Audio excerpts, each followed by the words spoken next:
Libido, desire, that spark that makes you want to do more than just fold laundry with your partner. It's one of those things that everyone notices when it's high and definitely when it's low. The tricky part, libido isn't some switch you can just flip. Stress, sleep, diet, hormones, life loves to mess with the dial. But the good news is there are natural ways to nudge it back up without sketchy pills or miracle potions from the gas station. Today, we're talking about the everyday stuff that actually supports your sex drive, what you sip, how you move, and even what's on your plate. Think of it as tuning up your desire while still living your life.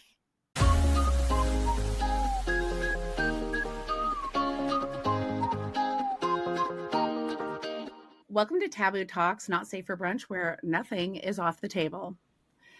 I'm Coralie, tuning in from Vancouver. My superpower is going deep down rabbit holes and getting to the real root of things. And I'm Amber. I'm based in Ontario. I'm proudly blunt. I cut through the fluff and get straight to what matters. I'm Vicky, and I'm from Manitoba. My magic is creating real connection because intimacy starts with trust. Grab your mimosa, your matcha, or whatever turns you on, and let's dive in. So libido isn't just about hormones. It's a mix of brain chemistry, body health, mood, and stress levels. Stress, sleep, diet, exercise, and confidence all play major roles in how much desire we feel. Libido naturally ebbs and flows. It's normal to have seasons of more or less drive. And, low libido, it just doesn't mean that something's wrong. If you want a boost, natural hacks can help. Desire is holistic. Mental, physical, and emotional health all feed into it. Have you guys ever noticed when your stress or lack of sleep completely kills your vibes? Oh, 100%. Yeah. Yeah. Absolutely. Stress is like, there are no lady boners happening in these pants. Well, I mean, and it works both ways, right? Yeah. My And husband would be like, yeah, I think I need that. He knows how to relieve stress. I And guess honestly, it depends on the stress level. yes. What is the cause of the stress? Like if it's that just part. BS, Yeah. that de-stresses. So Yeah, totally. Before we came on today, I was talking about how I was doing so much and I felt like tingling in my face and I was super stressed and all I was thinking was, man, if I could just get some. This would just calm everything down before we record. Totally. Well, I noticed too, like if I am really stressed and I make an effort to have an orgasm, my stress does go down. So, absolutely. How many times have we been in conversation and one of us is like, and we're like, listen, girl, you need a few minutes. Yeah, go rub one out. Rub one out. All right. So do you guys feel your desire changes with the seasons or with your lifestyle habits? What do you think triggers it for you?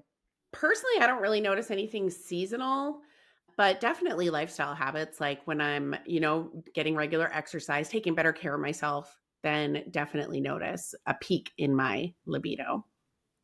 That's lifestyle habits for sure. Like it's not a seasonal thing. Seasons change the format. That's true. I got to be honest with you. Spring is my time, guys. I don't know what it is. It's like you're sort of emerging out of this hibernation coma, which I do in wintertime, but I don't know. I love spring. There's something about it that just works for me. Well, it's mating season. Also that. So let's just sip on this for a minute. Literally, we're going to focus on drinkables that boost circulation, energy, and even mood. We actually had somebody that responded to one of our videos saying that green tea helps their libido. So I was like, oh, that's kind of interesting. And that's on our list. And green tea actually contains L-theanine, which calms your focus, gives you that focus, that calming sensation. Caffeine gives you a little energy, some boost, and antioxidants that improve blood flow. Basically, yoga in a mug. Do you agree? Have you ever tried green tea to make this happen? Listen, I've tried everything and it don't work for me. They're like, oh, try this thing, try that. Like, yeah, no, I'm not. Yeah. No. I mean, I think a lot of the things, and we have a few more drinks to talk about, but I think a lot of the things are placebo, to be I honest think with so you. too. Yeah, and I mean, I think that green tea gives you energy. I think that when I have enjoyed green tea, I definitely have noticed that I feel a little boost of energy, and if that sort of creates the after effect with circulation, et cetera, then maybe I don't know that I've put it together. Ginseng is another one. So, linked to increased arousal and stamina in multiple studies. Who's studying this? I don't know, but that's one that I actually could see a possibility to just, and I can't think of the information off the top of my head, but I have seen stuff with ginseng. And I think I've even seen it in some of the products that I've sold over the years where they've I been think linked so too. products. Yeah. Yeah, I I just definitely have used ginseng in the past, and I do believe that there was an increased arousal that sort of happened. I was also in a space in my life when my arousal was extremely low. Okay, good to Hmm. know.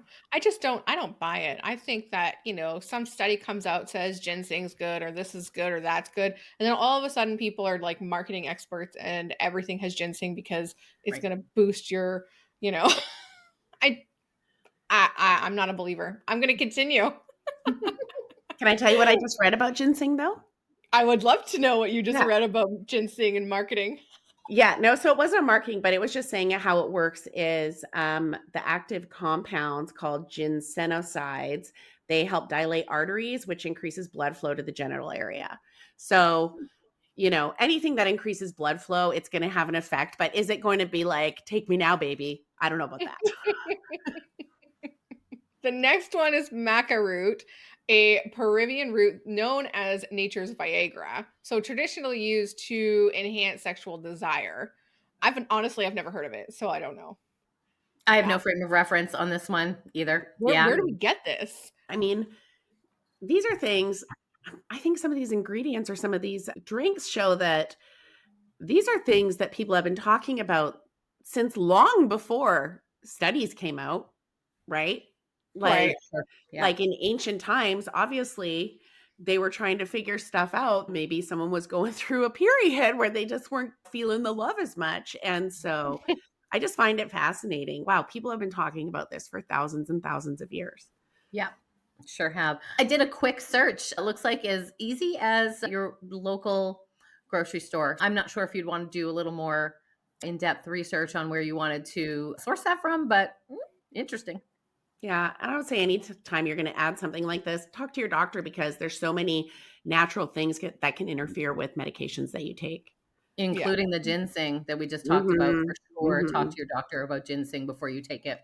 Well, and Mhm. that's the problem with a lot of these things. There are these fads that come out like do this, try this, take this, and then people I find will often go overboard and then it's causing problems with other things like you mentioned like the medication and stuff that they might be taking. So, Absolutely. yeah, Anything good we point. anytime we Good point. ingest something, right? We want to be so conscious of what it is that we're ingesting and how it might Mhm. interact with something else we're doing. So for sure. And we Mhm. really Yeah. don't have here in Canada a regulation board for natural supplements. The regulation board for the natural supplements just kind of goes on what that supplement company said in their studies. There's not like an independent person studying it. So it's really important Hmm. to be cautious and careful when you're Yeah. looking at natural stuff.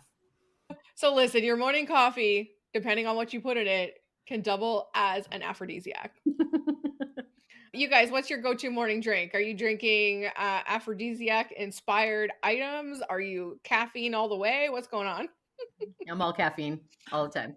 I'm kicking horse coffee lover, decaf every morning and some water. I'm all about the caffeine, so yeah, Mhm. I'm with Vicky. Okay, so let's talk about exercise as a natural libido booster. So, cardio improves your circulation, which of course equals more blood flow to all the places that matter. I like that. Strength training, it boosts your testosterone, which can fuel your desire, and that's for everyone. Yoga and stretching really does lower stress. It increases your flexibility and it boosts body confidence, which is something that, of course, can naturally increase your desire. Dance class or a partner workout, right? That can double as foreplay. I used to have a partner that loved it when we worked out together. Things got interesting after each workout. That was fun. And then, of course, people who exercise regularly report higher sexual satisfaction and desire, and that comes from the Journal of Sexual Medicine. My trainer that I used to have, she did an entire seminar on libido increasing exercise. I think I like this one, the idea of exercising your way to a higher libido. I like this one more than anything. So, what do you think? What kind of body movement makes you feel sexy or confident in your body? Honestly, just anything. Like, not anything, but if I go for a walk, I feel good. I make a conscious effort because I got these short little legs and I walk from my knees like a little tiny baby horse. But if I go for a walk, I'm walking from my hips. And if I walk with my husband, he's like, wow, he'll notice because you get the hip shake, or like when you walk with your upper legs. So, but yeah, I'm always dancing around the house or whatever, puttering, and movement feels good. Any movement feels good. Yeah, honestly, cardio, yoga, stretching, that kind of thing. Woo, done. Yep, for sure. Yeah, but like I'm not going to go on an elliptical for half an hour and be like, I feel sexy. No, I need a shower first. I'm talking just like basic stuff. Yeah, I think floor work, planks, and any kind of hip thrusting, core exercises. That's the whole thing, guys. We should all be trying that. There's some exercises too that women will orgasm from. I remember first hearing about this in the 90s because someone I knew, there was at the time, it was those workout outfits where they had the spandex shorts with the tight G-string almost up it. And there was this specific move that when it was done, it would rub in the right ways. She'd be like, I love going to the gym. Yeah, it's not even that. I go all the time. There's so much blood flow that goes to the area when you are working out. So you can be doing squats, you can be doing thrusts, you can be doing stairs. There's so much blood flow that goes to the area. I like working out. End of story. I'd work out more if that happened. Right? Totally. Okay, so let's talk about spicing it up using different herbs and flavors for desire and how flavor and spices can spark mood and pleasure. So first of all, chili peppers, anything spicy, it's going to create endorphins. It's going to create circulation. It's going to feel really hot in your mouth. That can travel. You can feel the heat elsewhere. So if you're into spicy foods, that could be a trigger. As someone who is not into spicy foods, it just feels so unsexy. Like, oh, so I'm going to have snot running down my face. Hot. I don't think it meant violent spicy. It doesn't have to be violent spicy for me. Little spicy does that though. Yeah. Yeah, I'm going to hold on the ghost peppers. Thanks. Yeah. Cinnamon and nutmeg. So those have historically been used in love potions and love spices to warm up the body and boost the blood flow. Those are very traditional things. Saffron, that one was shown in studies to reduce stress and gently enhance arousal. So all these things are just little spices that you can use in your cooking and cook with your partner, cook together and add in these different bold flavors that you might not normally spoon feed each other. Try this sauce. Oh, look, it dropped on my boobie. Lick it off. Have some fun with it. I think that's going to help set the tone and it's going to be really playful. But I think cooking in the kitchen together is always a fun date, whether or not you're getting aphrodisiacs from the spices. I think it definitely does create connection, which increases libido. We don't want to just eat for nutrition. We want to eat for things that feel good and make us feel good. So add flavors that wake up your senses, whether it's any of those I listed or any that you can think of off the top of your head. Like rosemary for me, it doesn't turn me on. But man, it wakes me up. I just become alive when I smell rosemary. I don't know why. Interesting. Yeah. So have you guys ever noticed eating something spicy changes your mood or your energy? No, I never. I have never. Honestly, I am probably the worst for this episode because I don't believe in any of it. And then there's me. I want to believe in all of it. I want it all to work. And I am like, once again, the baby bear in the middle. I don't believe most of it, but some of it I could see scientifically how it might. But I do agree with Amber. I think most of it is placebo. But I also think if you think it works, and that's good enough, and if it creates connection with you and your partner when you're trying those things, then that's going to increase your libido too. Yeah, I think that's the part that I love most about what you were saying about, spoon feeding each other and have a taste of this. And I'll tell you right now, you look me in the eyes and hold a spoon up for me. Wow. Oh yeah. Why? I don't know. I'm just that easy. I don't. And you're I going to just make eye love it. contact while they're putting the spoon in your mouth. Right. And uh-huh. Right.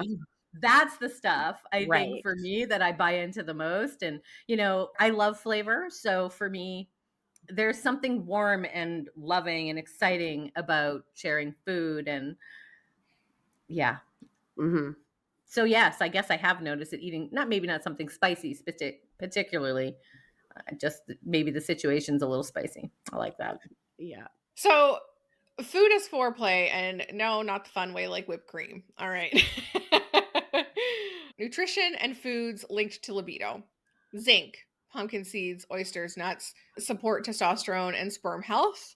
Is that why men love oysters so much? Like, what is with men's obsession with oysters? Maybe this is it. I thought it's because they look like vaginas. They're slurping. Magnesium, dark chocolate, leafy greens, relaxes muscles and supports energy. Omega-3s, think salmon, chia seeds, improved circulation and mood. Hmm. So, busting the myth, aphrodisiac foods don't magically turn you on, but they do support the system that fuel desire. So, There I we go. mean, that better sits with me in my brain where I'm like, okay, I'm going to eat this salmon and all of a sudden I'm turned on. No, that's never happened. So, Yeah. I think the it No. just same thing. helps the system, I guess, get going and moving in the right direction. Mm-hmm. Yeah, I think you're right. I think that it's a supporting actor in the scene. And I think it's one of those things too, like how we've talked about so many times where there's no one right answer for every person, but one person eats Yeah. this one thing and maybe they do get this like boost. And so they're telling everyone this is the secret, but that's the secret for them. Right. Right. Mhm. Right. Yeah. Like the stamina. I think earlier I said boosted their libido, but it was actually, I think it was his stamina with the green tea or something like that. So either Mhm. way, if it works for you, keep freaking doing it. Totally. Really. So eat to fuel your pleasure. Your kitchen can be as sexy as your bedroom. Have a date night, have fun, have some silly activities going on while you're cooking. But be careful if you're cooking like bacon and stuff, put your clothes back on. Great, good tip. Just from experience or not, I don't know. That's funny. Do you believe in aphrodisiac foods now that it's explained more? Like, it's not just going to turn you on, or no? I believe in exactly what you said. It supports the systems underneath because I do Yeah. believe that different nutrients do that for different parts of our body. Yeah.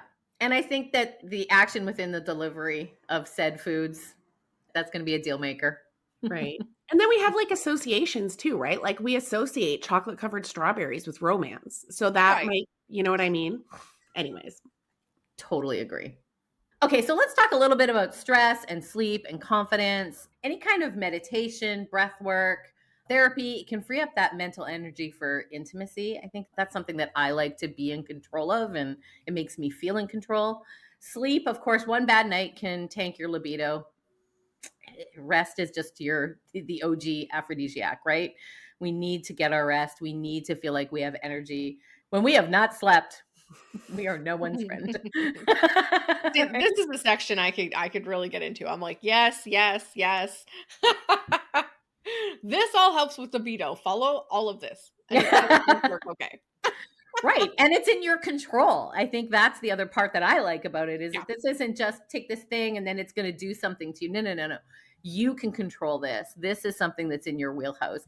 And of course, let's talk about confidence, feeling good in your body, lingerie, affirmations, movement. It can sort of flip that switch for desire. And I think that's incredibly important. Our own confidence, when we are feeling good, that feeling like we look good, whatever that body looks like, whatever that brain looks like, if we're feeling a certain way, the rest of it just falls into place. And I love having that control. Libido isn't about just physical readiness. It's about your mental availability. If we're not in the space here, When the brain ain't right, the body ain't right. Mm. So, what instantly boosts your confidence and makes you feel attractive, guys? What is it? For me, it's just my skincare routine always gives me confidence. Just taking care of my skin. It's just 5 minutes in the morning, 5 minutes at night. I just always feel better when my skin is taken care of. It's just always been my thing.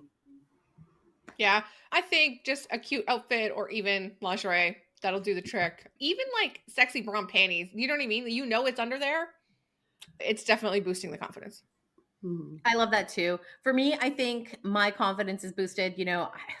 If I'm moving my body, when I go for a walk, Yeah. when I hit the treadmill, when I play a game of golf, whatever that is, I feel good when I'm moving. And I think all the capillaries are receiving what they need to receive in that time. Everything's moving. I like that. Let's talk about partner connection because communication can be a super awesome natural libido booster. Mhm. So, having an open dialogue with your partner, being able to talk about what feels good and what doesn't feel good, it's going to reduce so much pressure. And we know pressure is stress, stress kills libido. So, let's get rid of the pressure, open the mouths. Playfulness in your relationship, flirty texts, inside jokes, planning something fun together, looks where you can just like raise your eyebrow at your partner across a crowded room and they're going to know what you're thinking. Those sort of things can really increase your libido. And feeling emotionally safe, feeling heard, feeling respected, that is one of the strongest turn-ons to know that this person cares for me and I am safe 100% of the time with this person. Huge turn on, like connection is so much when it comes to libido arousal. I'd say it's the majority of it when you're in a partnered relationship, that your connection is going to be one of the biggest indicators into your libido. And sometimes words are the best aphrodisiac. I always say the best thing you can do in the bedroom has to do with your mouth, and I mean talking. So, because that is going to get you further than anything else you could do with your mouth. Fight me on it. I don't care. I ain't fighting you. So, do you guys find that emotional intimacy fuels physical intimacy? 100%. Absolutely. Mhm. I think that, again, that when the brain is in it, the body's in it, and vice versa. Yeah. What is one non-physical thing that your partner or a former partner does or did that was like instant lady boner? The sex decompress. I love talking about sex outside of the bedroom. It's not physical, it's emotional, it's connective, it's figuring out what you liked, what you didn't like, what you want to do more of, what you want to try. I love that. Honestly, I think listening and like, especially to instructions. No, but really, somebody who really listens to you when you talk to them. Mm. Yeah. Yeah. I'm a simple girl. Like, he's just put your hat on backwards while you're working. Oh, take me away. That's funny. I literally have a photo of him right there. Hat on backwards fishing. Yeah, I think that it's something different for everybody. I had a partner once, every time he put his hand down flat on a table, on the carpet, if he was sitting back, like it didn't matter. When his hand went flat, my brain glitched. I don't know why. It was a thing. Don't ask. I don't know. All right, brunch crew. Remember, whether it's food movement or connection, your desire deserves curiosity, not judgment. So take what works for you, leave the rest, and keep it playful. Thanks for pulling up a seat at the Taboo Talk Not Safe for Brunch table. If today's chat made you laugh, think, squirm, or all three, do us a solid, like, follow, and leave a review. It's basically the podcast world's version of a good tip. Want more juicy, unfiltered conversations? Tap the link in the show notes and sign up for our weekly newsletter, your VIP pass to what didn't make it on the air. Brunch isn't just about the bites and bubbles. It's about showing up real, raw, and ready to talk about what really matters. So until next time, keep it bold, keep it curious, and definitely keep it not safe for brunch.